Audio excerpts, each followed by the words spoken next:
How do you think the fan base is going to handle this offseason? Because it just doesn't feel. I know that we're all frustrated. I know that we all understand how things are going to go. I know the answer to this is nothing, right? Like the answer is you want Mike to be fired, and so you want to move on and restart. Since that's not happening, unfortunately, what can they do? And you can't say nothing. You can't say just go out and win your first 6 games or something like nothing like that. Is there anything they can do? Like if they finish with a really good portal class or they get a GM installed early, like what kind of things are you looking to see between now and, spring and then spring to fall that will at least make you care? And again, I know the overarching answer is nothing until they win games. Yeah, I think the biggest problem is with this fan base right now. We are running off the high of 2023 going undefeated, right? And then Orange Bowl, I don't care about. I don't think any of the fan base really cared about that Orange Bowl, to be honest. And then, last year, total and complete disaster. And you fire both your coordinators, you bring in new coordinators, and the fans are kind of excited. Like, okay, well, and we said that we didn't have unrealistic expectations heading into the season, TJ. I think we both said 7-5 would be somewhat acceptable. 8-4 would have been an acceptable record. In no world was 5-7 going to be acceptable. Yeah. Given that being year 6, you're making all these promises about, we have these new coordinators, we're going to change up some things. Mike's just going to be strictly a CEO and he's going to run everything. Well, he might be one of the worst CEOs in Power 4 history, but I just don't know what this fan base is going to think. I just think, and I hate that we have to use this word again because we've used it so many times the past few weeks, but just apathetic. Like, what is there to be excited about? I don't know who we open the season against. I'm assuming it's a cupcake, unless the ACC Hasn't been announced yet unless we schedule one. Yeah, unless the We ACC have an open Monroe. date on its schedule, but the ACC Yeah, might open us with an ACC game. but come September 19th, when you go up to Tuscaloosa, I'm sorry, you're not winning that game. I love that we beat Bama this year, and that was honestly a great performance. And sure enough, they fooled the hell out of me, thinking that this would be maybe not a special season, but at least a really good one. And they fooled a lot of national people too, so it wasn't just me being a homer. I don't know what you can do because I'm sorry, the front office isn't winning and losing games, and they keep talking about, we're going to revamp the entire front office. I'm like, okay, that's cool, but you know what? Is the front office going to be able to, whoever these people may be able to go, host a recruit on a recruiting trip and say, hey, I need you to sign with me? Because even if you start off hot with a really good recruiting class and you're top 5 in the country in July in recruiting, okay, that's cool, but the season has to come. Games have to be played. And if you go out there and start off, 3-3, do you think these top recruits that you may have convinced are going to want to stick with you, knowing that this coach is in year 6? The whole fan base wanted him fired last year, and he's back for right now. I just think that there's no saving this program under Mike Norvell. There just is not. And it's baffling to me that we're going to bring him back next year. I don't care. No front office changes. Like, in baseball, they talk about WAR, wins above replacement. I'm sorry. There's no one you can add to that front office that's going to add a win to Florida State next year. It comes down to coaching.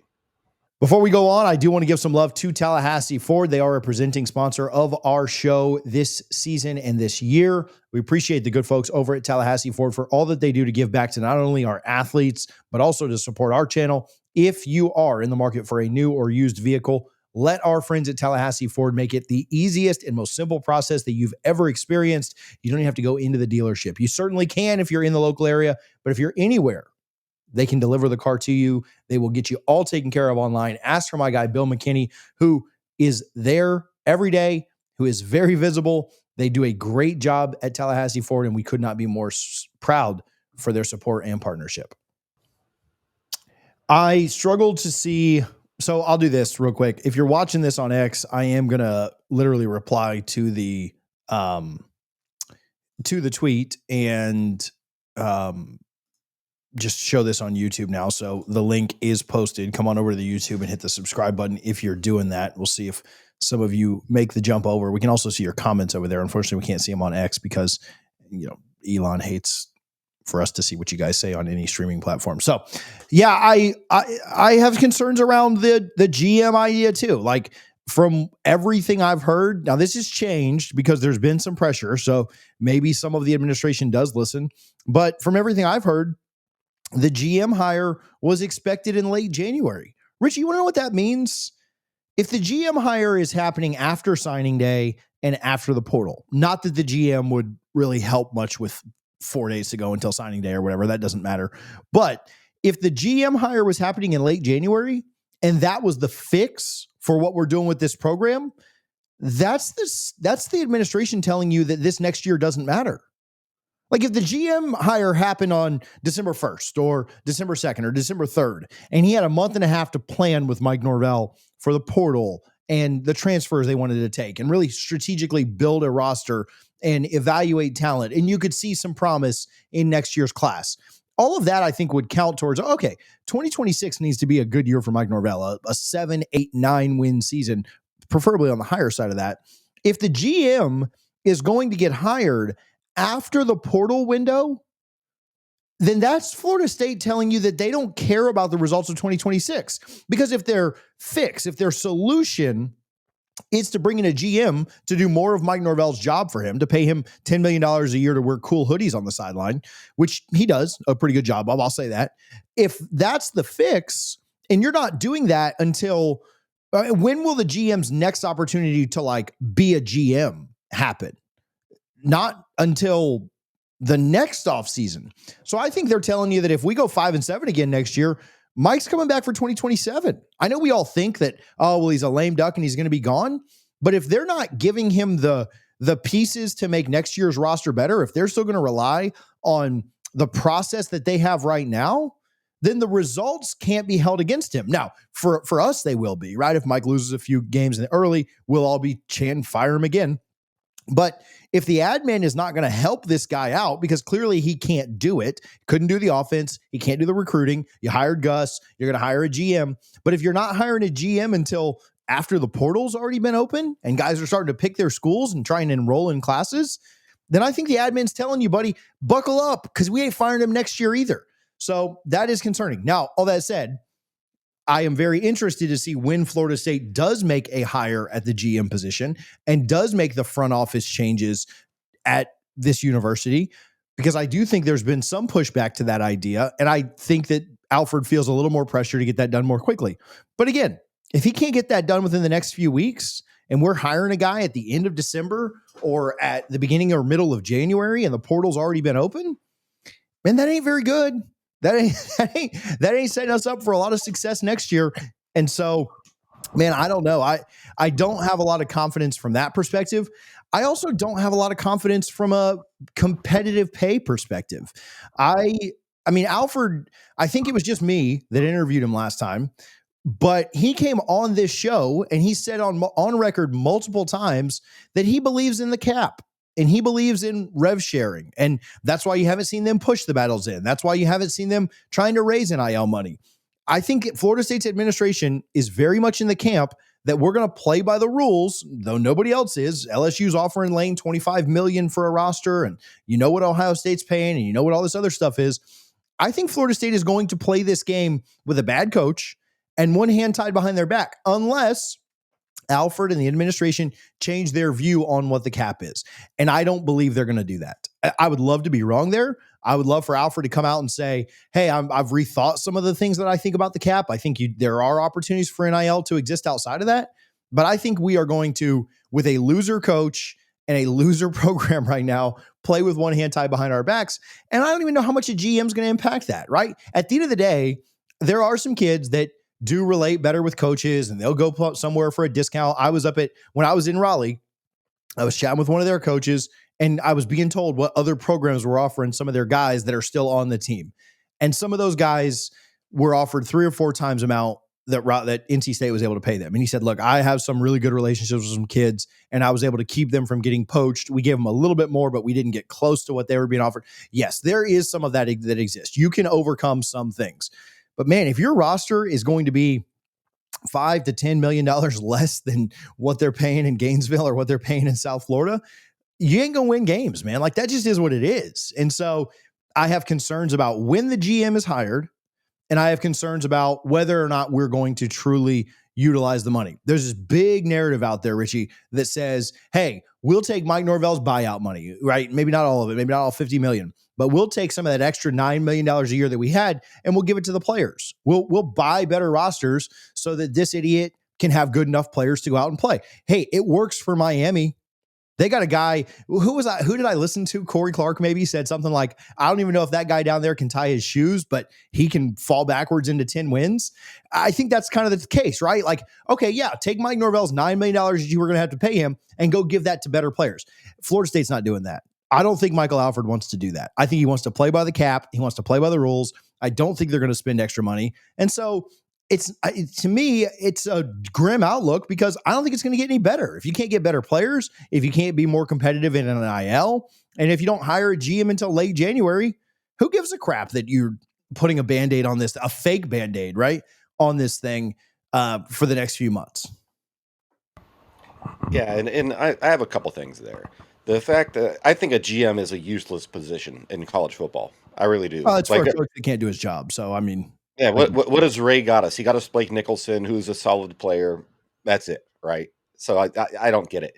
But again, who's going to want to come to Florida State as a GM when they've already announced that the GM position will be reported? Or I don't know if they've announced it, but it's been reported that the GM position will report directly to the AD. Okay, so this guy who hired this guy is who I'm going to have to report to. It just like I don't know. It makes no sense when it comes to NIL. Yeah, you have to be competitive. You have to be willing to pay. I'd take a second tier coach over a top tier coach if you're not going to give him the money to fill the roster he needs, right? You look at Friday almost made me a little terrified because I'm thinking about a guy like McCoy, and even the Twins on defense. Like people are going to poach Florida State's roster this offseason. They're going to say, "Listen, your coach will not be there after this year, whether they're right or wrong. It doesn't matter. They hear the noise, they see it. Some of these players probably watch this show and other Florida State shows." Yeah, like you think we can afford to keep McCoy if at Bama or a Georgia or Lane at LSU decides to come calling and say, "Hey, I'll give you an extra $1 million to come play for me." And by the way, you might actually get a chance to make a bowl game. So it's to use your words, CJ, this is a grim circumstance to be in if you're a Florida State fan. And I don't think the administration is taking it seriously. And I do not think they care about the fan base as a whole. I think they're going to do whatever they want to do because I think a lot of the people making these decisions feel as though they will not be in their roles 2 years from now. So they don't feel like they have any consequences. It's like if you had a job and you had another job lined up or really good prospects of getting another job and you were struggling at your current job, why would you care? Like you have a fallback plan. And I feel like that's the mindset this administration has. And it's a complete loser mindset. Yeah, I mean, I think the GM position, we got a comment about the need for it. Yeah, I mean, I think that is the way that things are trending.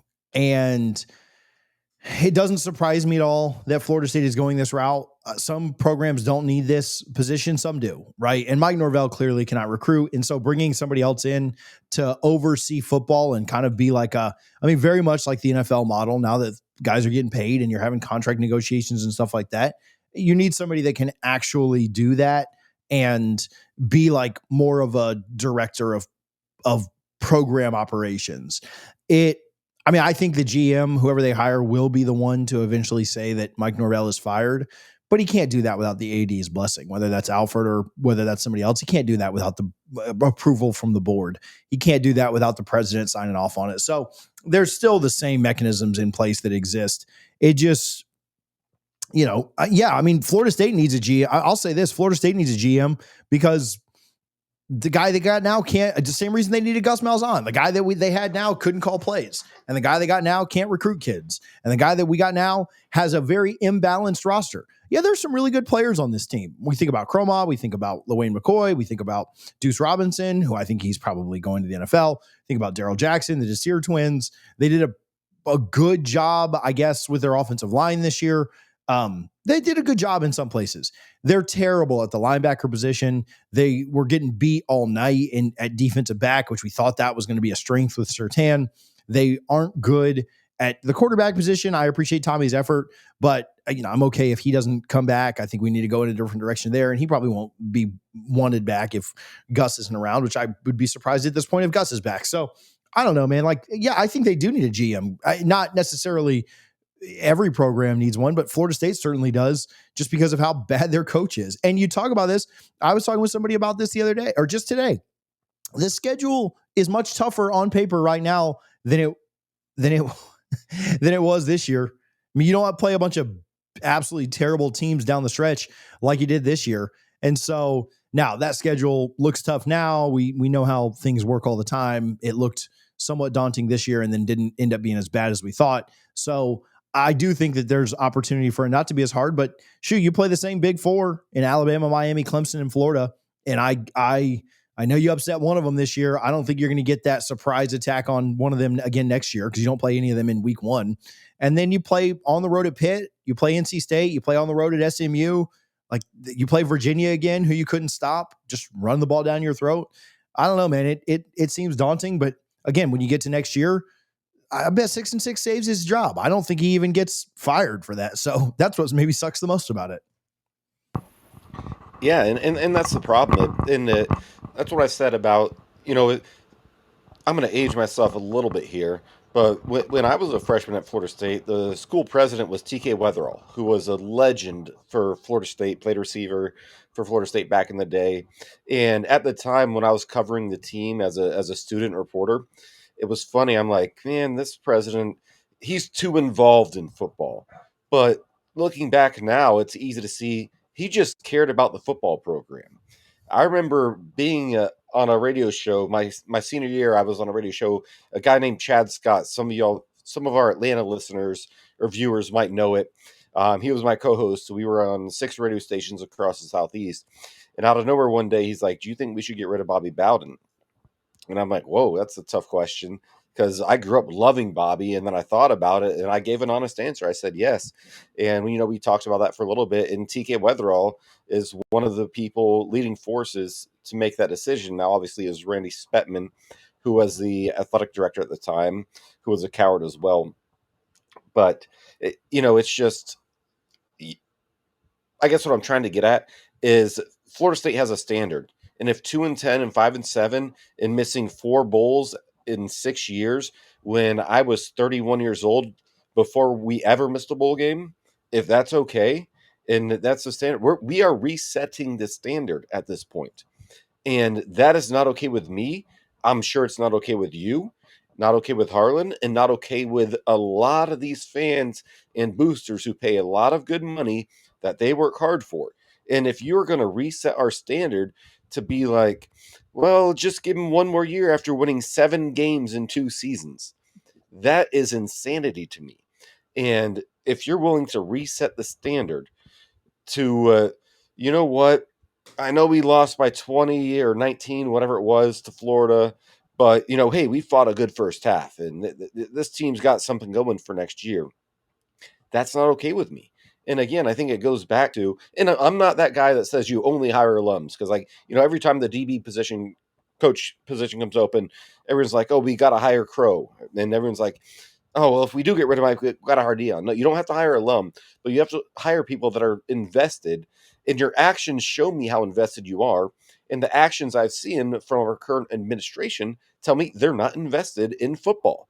And that's just kind of where I'm at. And it's, if you reset the standard to where, hey, if Mike gets away with this for another year, goes 6-6 and keeps his job, and then maybe he does get fired the next year, the next coach, what is the standard? Hey, just win 8 games, we'll be happy. No, that's not okay with this fan base, and nor should it be. There is no reason you should not win 10 games every year, include the bowl if you want. So go 9-3 every year, especially in this dog shit conference, CJ. Yeah, the ACC may not even get a team into the playoff. I was laughing I with hope a we friend. don't. I was laughing with a friend about that situation with Duke going to the ACC championship. Yeah, there's a good chance that, or at least a decent chance. I do think Virginia wins and they sneak in, but there's a pretty good chance that they don't even they don't even have a chance to get a team in. Yeah, I mean, ultimately, and again, uh, I my biggest fear is that we turn into Nebraska where we just don't have an expectation. And I don't think we're there yet because the anger that you're still seeing from fans shows that we're not there yet.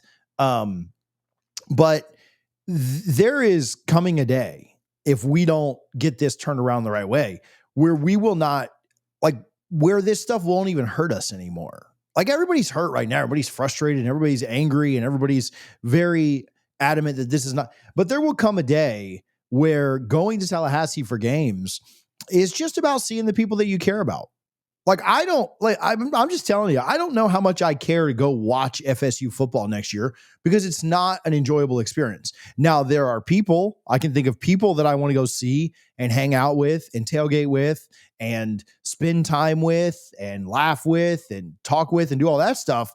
There are people that I am looking forward to seeing every weekend to Tallahassee, but not necessarily to go watch football because right now it's not an enjoyable experience. There was one enjoyable game. And let me tell you, that Bama weekend was phenomenal. And I had a blast. And from even before the game, during the game, during the game, I was nervous. After the game, the next morning, just as many times as you can think, I had a great time. But the rest of the season, man, I know we had the two cupcakes that were fun. The Virginia Tech game was not enjoyable to me. The Wake Forest game was not enjoyable to me. Being in Carter Finley was not enjoyable. Being at Clemson Memorial Stadium was not enjoyable. There were aspects of the Clemson game that were fun. But I was telling somebody else, I said this last night on a reaction. The best part of the Clemson game was driving home.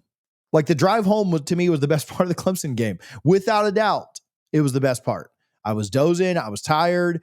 But I at least had some happiness getting away from that place. So I don't know, man. The outlook overall, not great. The future, not great. The offseason, not great. And I don't know that maybe they just couldn't do it. Maybe they tried to do it, but I just think the buy-in from the fan base, and maybe we'll get to July, Richie. Maybe we'll get closer to the season. Maybe they will hit some good portal stuff. Maybe they will get a quarterback or an offensive coordinator that gets you a little bit more excited. If they finish with a top 15 class, I don't care about that, but they finish with another top 5 portal class because they got to take a bunch of guys or you get some real difference makers. Maybe by the time we get to July, we'll lie to ourselves and think that it's better. I mean, I have a hard time believing that because we went into this year with low expectations. The Bama game is, and I wouldn't trade that Bama weekend for the world, but the Bama game is what reset our ideals and probably screwed our heads up the rest of the year because if you saw them play that well against a great team, how could they not do it for the rest of the time? So I don't know. That's all I've got on big picture. Just before we get out of here, I do want to give some love to our friends over at Sleeper. All of our content is brought to you by Sleeper this year, so make sure that you are using our code DFNS to get a 100% match up to $100 on the Sleeper app.